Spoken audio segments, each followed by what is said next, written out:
Hi, everyone. Chapter 28, Nursing Care of Patients with Hemopoietic and Lymphatic Disorders. So we'll get started. I'll cruise by those objectives again. You can take the time to read through those in your book. So we'll get started first talking about anemia. So this is kind of a more thorough explanation of some of the things that were presented in chapter 27 and getting into specific disorders. So this is a chapter that really gets into the application of the content from chapter 27 and how patients may have certain disease processes present. So first, we're going to talk about anemia. So we talked about anemia a little bit in chapter 27, deficiency of red blood cells, hemoglobin, or both in the circulating blood. Okay, so if someone doesn't have enough red blood cells or low hemoglobin levels, they are going to have impaired production, increased destruction, and blood loss. Okay, um, that's what's causing those red blood cells and hemoglobin to be deficient.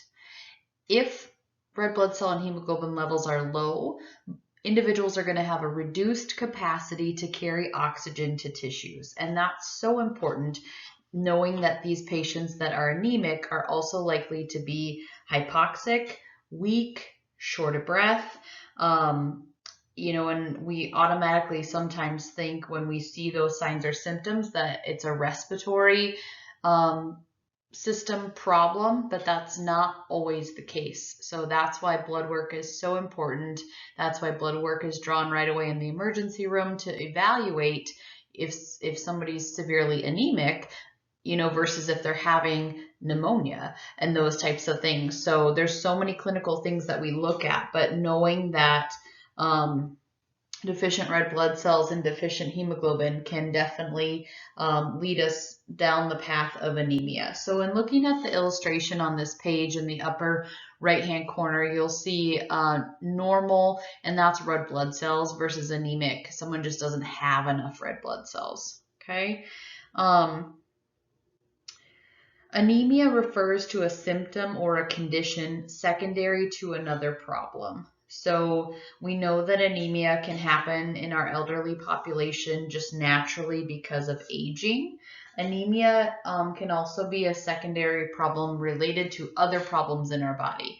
So let's say that someone has a bleed in their GI system, a GI bleed. Because of that bleed, they may become anemic. So that's kind of an example there. A lot of patients become anemic after a major surgery if they had significant blood loss and were right kind of on the borderline of needing a transfusion, but it wasn't done, those types of things. Remembering that hemoglobin carries oxygen. So when we have deficient red blood cells and hemoglobin or both, we have reduced capacity to deliver oxygen to tissues. So the whole body is going to be hypoxic. Anemia etiology.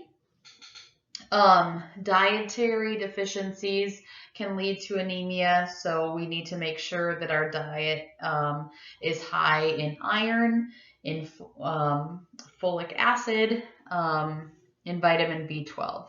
So making sure that we're consuming those foods, and if someone's not able to consume those foods, that they're getting supplementation in their diet.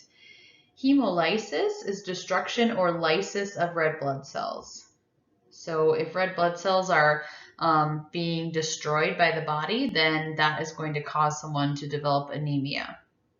Hereditary disorders can also cause anemia to happen. So we don't really get into all the specifics in this class, but you'll see when you're reading in your book that depending culturally, some individuals from Southeast Asia, Africa, Italy, Mediterranean islands have deficiencies or anemia that's caused by a hereditary disorder. So that's something just to have good background information about culturally as well.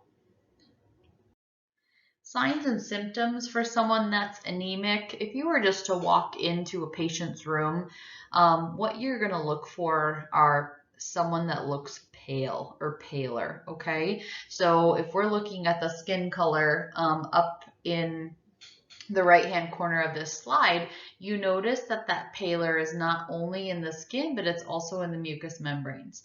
So the conjunctival sac in this individual's eye is not nice pink colored. It's really pale. So that pallor is kind of throughout. So, important to have them open their mouth, look in their conjunctival sac of their eye, and just see if that pallor is pronounced. It's on different ethnicities, different skin tones. It's going to be harder to identify just looking at the skin if that pallor is present. So you need to use those mucous membranes as well. Tachycardia can happen, tachypnea, irritability, fatigue, dyspnea.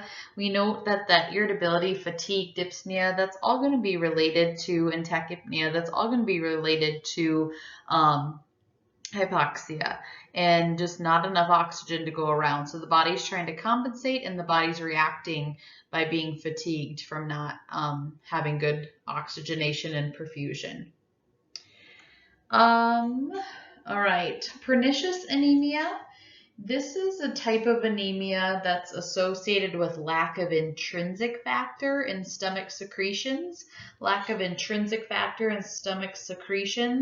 and we have to have intrinsic factor in our stomachs to absorb vitamin B12.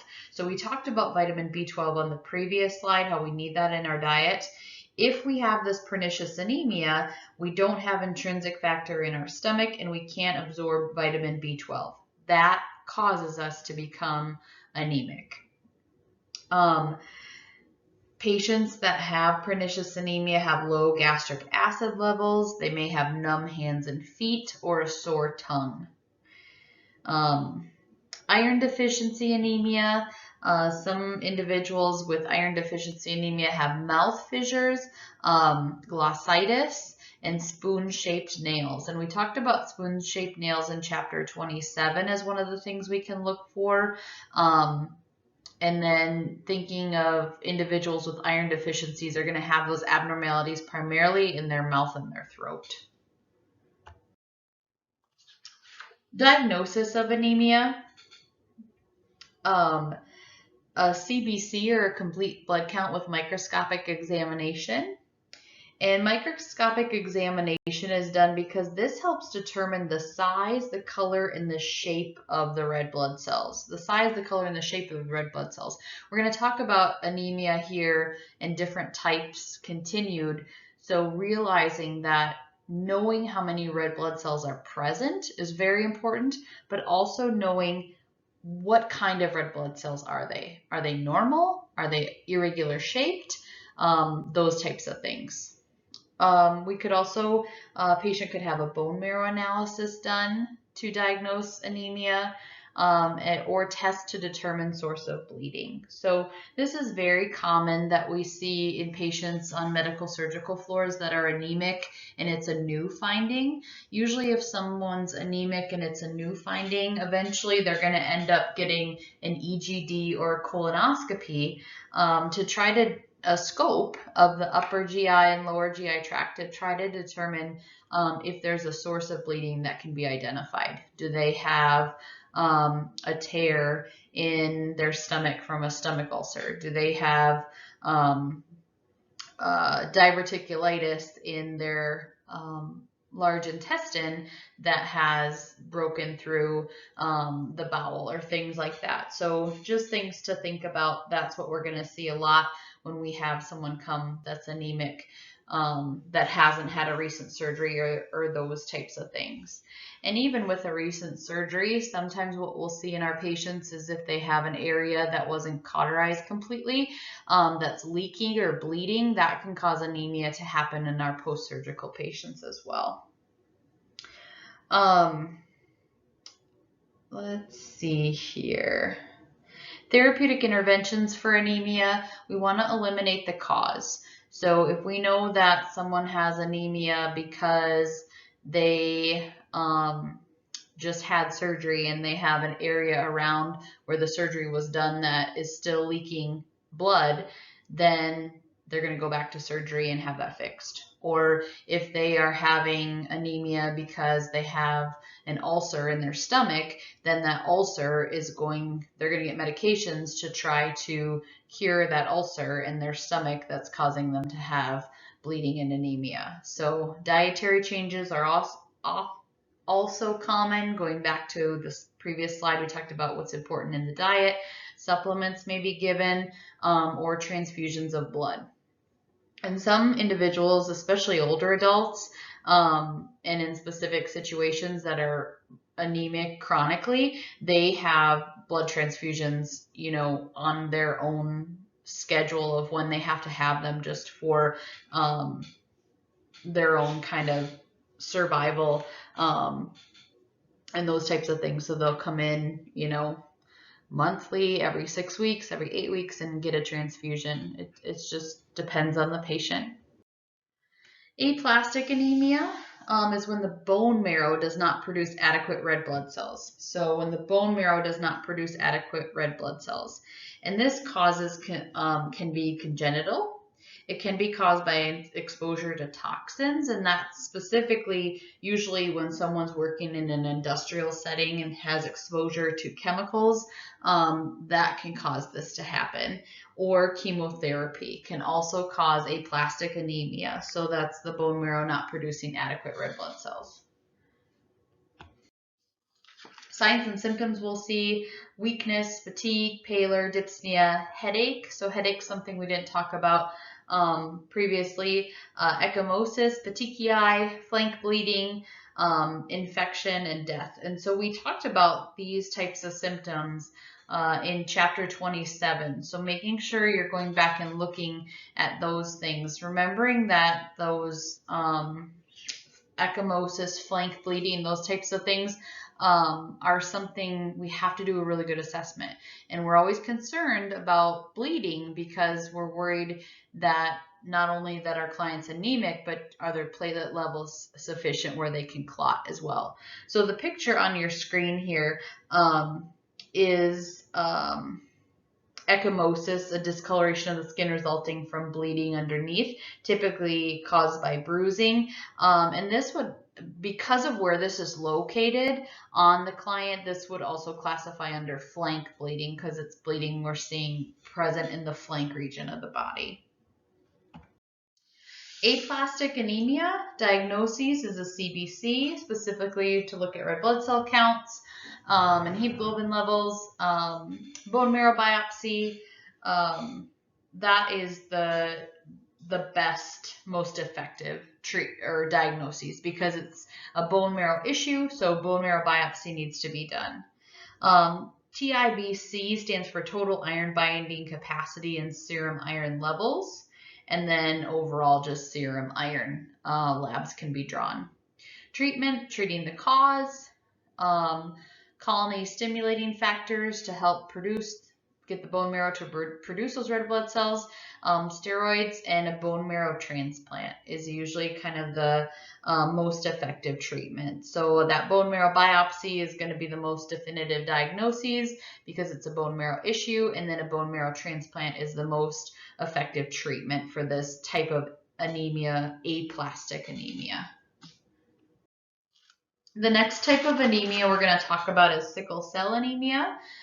This is an inherited autosomal recessive disorder, and you'll notice up in the upper right hand corner those pictures of red blood cells. So the one on the right, that nice dome healthy shaped red blood cell, is not affected by sickle cell anemia. The one on the left that looks like it's half the size it should be is the one that is.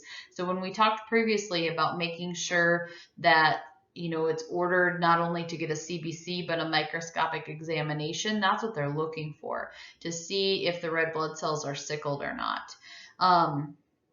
The concern is that when someone has these sickled red blood cells, that they, what can happen is a sickle cell crisis. So the blood can become more sluggish, not flow as easily. What this is going to do is cause the patient tissue necrosis and pain, and potentially fever and swelling. And we'll talk about this just a little bit more. But sickle cell crisis is caused by any condition that leads to decreased oxygenation. Examples could be pneumonia, hypoxia, exposure to cold, severe infections, surgery where there's anesthesia and blood loss, and strenuous exercise. So to diagnose if someone has sickle cell anemia, they're going to do a blood smear or that microscopic examination ordered with the complete blood count, or a sickle dex test to look at those red blood cells under the microscope. There is a nice video too on Brightspace that is linked to the sickle cell information that I encourage you to watch. Sickle cell anemia patient education. So we know from our previous slide that respiratory wise, when there's a sickle cell crisis, we're really concerned about oxygenation and things like that. So in these patients, we want to avoid anything that's going to cause vasoconstriction, because we already worry about these sickled cells kind of clumping up on each other, and we worry about oxygenation overall. And then if these clients do an activity where it causes vasoconstriction, now those little half moon shaped red blood cells that are already kind of sticking together, not moving through how they should because they're no longer circular, now they're going to get caught even more because the blood vessel or the vascular system itself is constricted. So think about anything that would cause vasoconstriction, these patients need to avoid. So especially because we worry about the blood supply being able to get to the peripheral tissues. So the blood supply getting to the hands, to the feet, those types of things. So tight clothing, strenuous exercise, alcoholic beverages, cold temperatures, smoking, unpressurized aircrafts, or exposure to infections. They're going to put these patients at higher risk. So that's sickle cell anemia. Polycythemia is the next thing we're going to talk about. This is an overabundance of red blood cells. So in anemia, we've been talking about there aren't enough red blood cells. Now in polycythemia, which if you look at poly, meaning many, there's too many red blood cells. So looking at the illustration, normal findings versus polycythemia.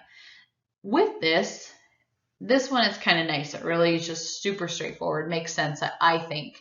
The blood becomes thick or sludge-like because there's too many red blood cells there. Okay, so with these patients, you're going to see a really high hemoglobin, greater than 18 milligrams per deciliter, hematocrits greater than 55%. So really abnormally high hemoglobin and hematocrit levels. It can be caused by a primary cause, which is a genetic mutation, or secondary can be caused by long-term hypoxia. So kind of interesting to think about. So if somebody has long-term hypoxia, they can actually develop this polycythemia, the body trying to compensate for the hypoxia by producing more red blood cells, kind of in a chronic state, which is really interesting.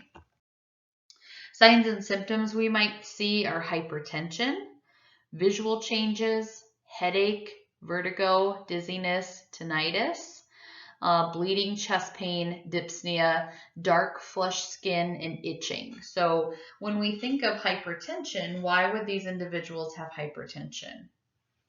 Well, they have all of these extra red blood cells in their vascular system. So that's definitely going to impact the overall pressure within that system. So that's a finding that's different than we've seen with all of the anemia.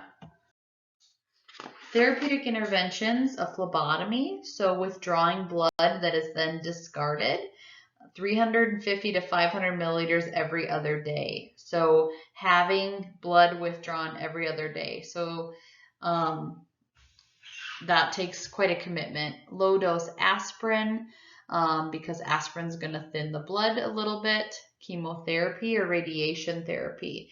And those types of interventions are used not because this is related to cancer, but because they're going to having chemotherapy or radiation suppresses production of red blood cells. And we know with this, we have too many red blood cells. Patient education, they need to stay hydrated. So drinking 3 liters or more of water every day, avoiding restrictive clothing, elevating their feet, reporting any signs and symptoms of iron deficiency or bleeding. The next disorder we're going to talk about is DIC, or disseminated intravascular coagulation. This is a syndrome caused by severe hemorrhage caused by major trauma. So the way that I like to explain this to students before we start talking about this is almost like bleeding and clotting at the same time. This is a medical emergency. Somebody that's in DIC, it is not good. This can happen when women are delivering babies. This can happen as a result of surgery or major trauma. It is not a good thing, okay? So there is a video on this on Brightspace as well. But what happens is you have accelerated clotting that happens. So let's say somebody's in a car accident and there's major trauma to the abdominal cavity. And when someone has DIC, there's accelerated clotting. So the body goes, oh my goodness, we're in trouble, tries to do accelerated clotting in the abdominal cavity to stop the bleeding that's happening. Unfortunately, because of this, the clotting factors get depleted. And when the clotting factors are depleted, what's going to happen? We're going to keep bleeding, which is going to cause a hemorrhage. Okay, so this is a pretty severe thing. So what are we going to do for these patients? We will give them blood, fresh frozen plasma, platelets, vitamin K, are all things that are going to be given.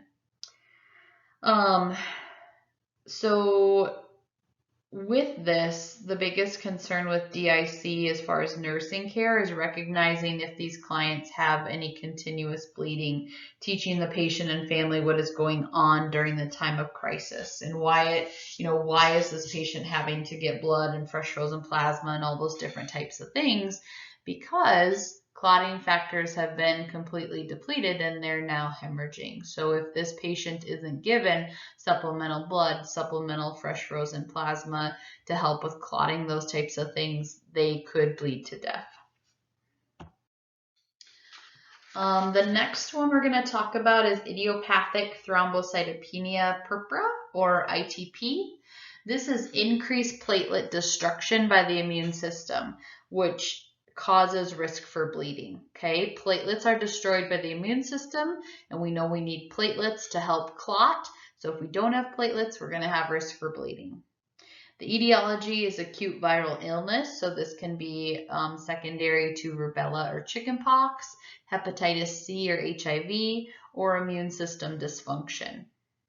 There is a good video about this on Brightspace as well that I typically show during class. And that's all we're going to talk about with ITP, but just a little good introduction. Hemophilia is the next thing that we're going to talk about, pathophysiology of hemophilia. So someone with hemophilia is missing clotting factors, factor 8 and factor 10. Okay, and you may, factor 8 and factor 9.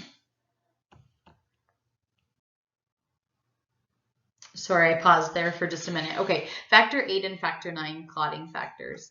Signs and symptoms of hemophilia are bleeding, so joints, muscles, subcutaneous tissue, brain, so that bleeding can happen in any of those places.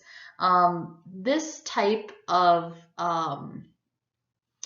abnormality related to heme and lymphatic issues is hereditary. So someone will usually have a parent that has this clotting deficiency, and then it is documented and well known by the client usually. Okay, they're going to have a prolonged PTT time. So what's that going to mean? It's going to mean that they're not going to clot as fast as they need to. As far as treatment, they can be given desmopressin, and this is an antidiuretic hormone that can stimulate the body to release more clotting factors. So that can be given. They can actually be given factor 8 and factor 9 and blood transfusions to help encourage clotting to happen. Leukemia is the next disorder that we're going to talk about. So with leukemia, we have too many immature white blood cells. So if we look at the illustration up in the upper right-hand corner, we see normal blood, and then we see leukemia. So pathophysiology of leukemia, we have an increase in the immature white blood cells, cancer of the body's blood-forming tissues, so the bone marrow and lymphatic system.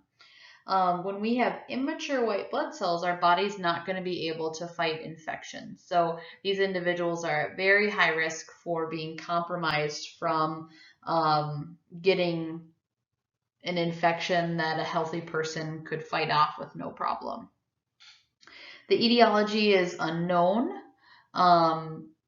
as far as viruses. I don't have any additional information to tell you about that. Genetic factors or radiation chemotherapy. Leukemia means white blood, so if that helps you remember white blood cells. I also have a video about leukemia that we typically talk about in class, so I'd encourage you to watch that as well.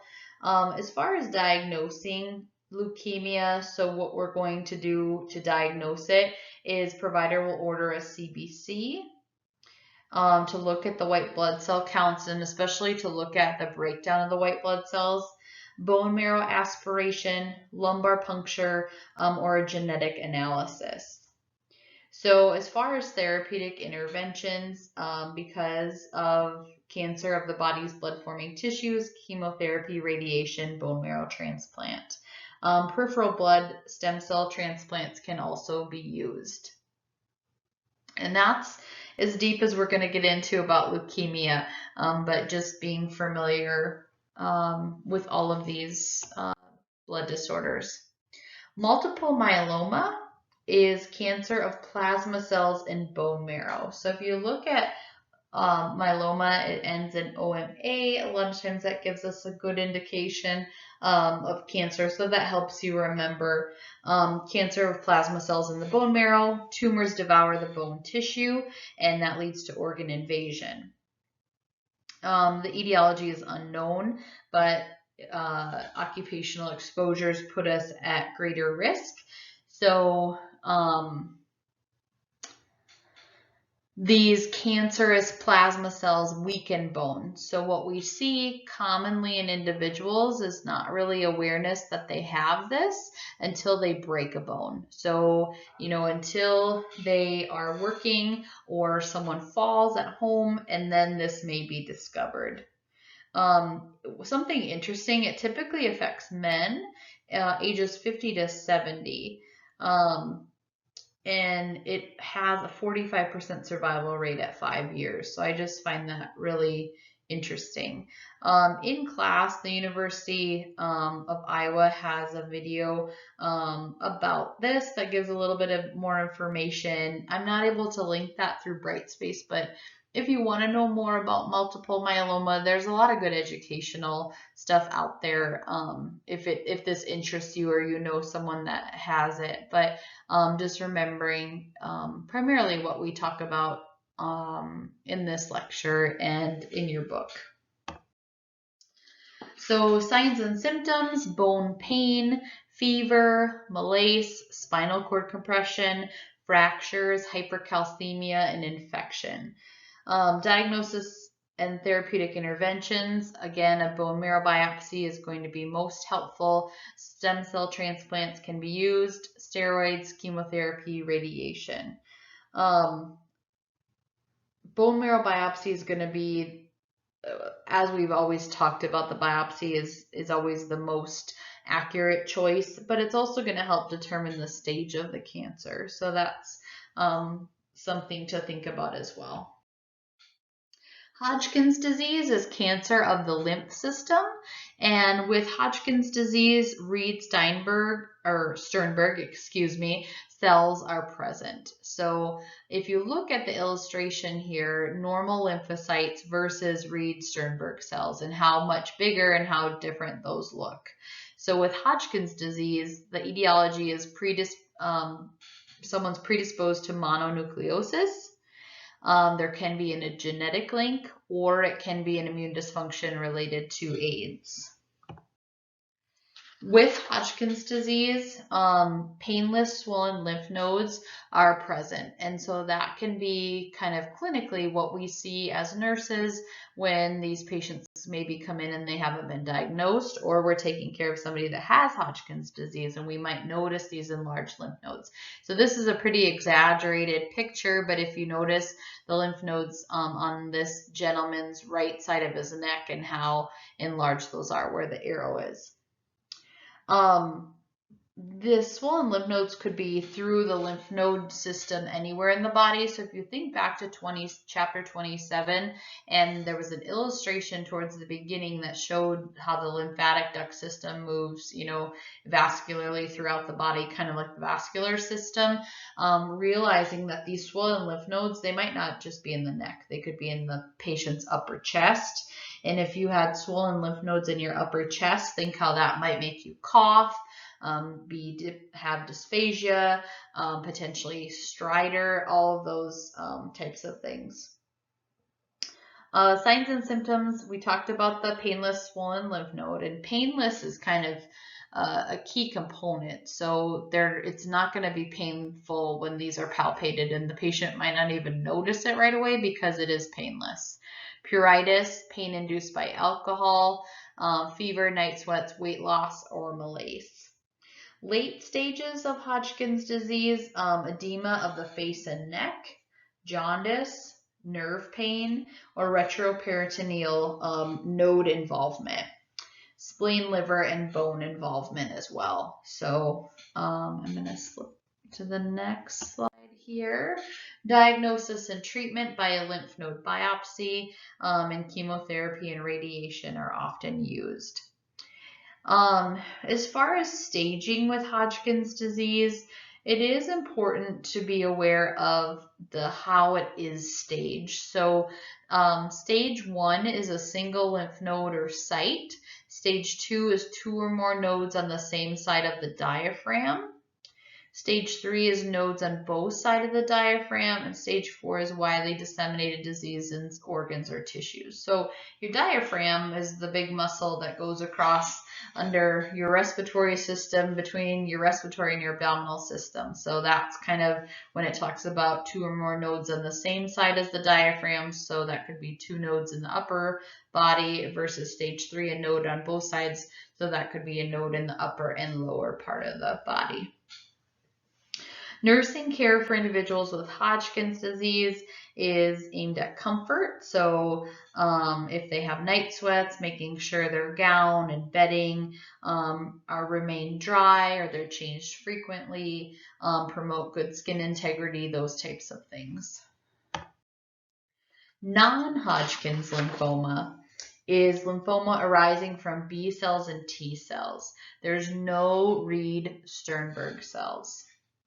The etiology is that it can be caused by the Epstein-Barr and herpes viruses, H. pylori, AIDS, occupational such as farming, printing, medicine, electronics, and leather exposures. There's a table 28.4 in your book that's kind of nice for comparing Hodgkin's disease and non-Hodgkin's disease. Signs and symptoms with non-Hodgkin's, again, are painless lymph nodes enlargements, also enlarged tonsils and adenoids. Diagnoses and interventions, they'll do a biopsy just to compare different types of cells, chemotherapy and radiation, stem cell transplants, monoclonal antibodies, so it's a newer type of intervention. And I don't have additional information on that, but if you're curious or have someone you know in your life that's had non-Hodgkin's and lymphoma, it might be interesting to look into that a little bit. All right, there's a lot of information in this chapter. The next thing we're going to talk about is a splenectomy, so surgical removal of the spleen. And we talked about the spleen a little bit in chapter 27 and what it's used for and those types of things. So if somebody's going to have a splenectomy and you are the nurse on med-surg that's going to be taking care of them before, during, or after surgery, we're going to talk about some of the things you need to think about. So first of all, it's really important that baseline labs are drawn and analyzed. So knowing what the baseline levels are. Blood transfusions may be given before surgery if necessary. Vitamin K may be given. Remember, vitamin K helps with clotting. So this is a complete side note, but if it helps you kind of think about it and remember, when someone takes warfarin or Coumadin and they take too much and their blood gets too thin and their INR is really high, it's over 3, what the antidote for that is vitamin K. So vitamin K helps with clotting. That helps you kind of remember it. A little bit unrelated to the spleen, but it's all good information. Baseline vital signs, teaching cough and deep breathing, because it's really important after any surgery that your patient does good cough and deep breathing. Post-care after splenectomy, monitoring for bleeding, signs and symptoms. So what are some of the signs and symptoms of bleeding, other than just seeing blood on a bandage or seeing blood coming from the surgical site? Decreased blood pressure, increased heart rate, okay? Monitoring vital signs, administering pain medication, encouraging cough and deep breathing and ambulation. We're also going to monitor those vital signs for their temperature, because if there's any sort of infectious process that could be happening, we'd be looking for fluctuations rising in temperature. Complications can be bleeding, pneumonia, because their patient may not be doing good coughing and deep breathing, or not ambulating, atelectasis, and potential for infection. So with these surgical patients, and this is talking about a spleen, but this is any of your surgical patients, if they have surgery in an area that's at all close to the diaphragm, so the spleen sits on the left-hand side, kind of right behind the stomach. If you think about where the end of your rib cage is, it's tucked up underneath your rib cage. So if it hurts down on that left side of your body, do you think you might not want to take a big deep breath, especially on that left side? Yes. So really important that pain is managed so patients take big deep breaths, because if they don't, they could be very likely to develop that atelectasis and pneumonia, especially on the left side of the body. Okay. All right, that was a lot. This is a lot when we do it in class. This is a lot when I do it in this format. This is a chapter, and this entire unit really takes time and dedication to get everything straight, to get everything down, to get everything to that application level of being able to not only identify what all these different disease type processes are, but how do they apply to our medical surgical patients? What do we do? What do we need to look for? What do we monitor? All those types of things. So students kind of break this information down a lot of different ways, but you know what works best for you. But what I definitely would say is that you need to get the information out of just the slides. So just flipping slides and memorizing information is not going to give you the good critical thinking results that you need as a nurse. So when we talked about leukemia, you need to understand what we talked about in the slide about leukemia, but then you need to think about, okay, now I'm taking care of somebody that has leukemia. I need to think about what I know about leukemia and how do I apply that to teaching I do with my patient? Or how do I apply that to when I'm looking at their labs or vitals? What's different for somebody with leukemia versus somebody without leukemia?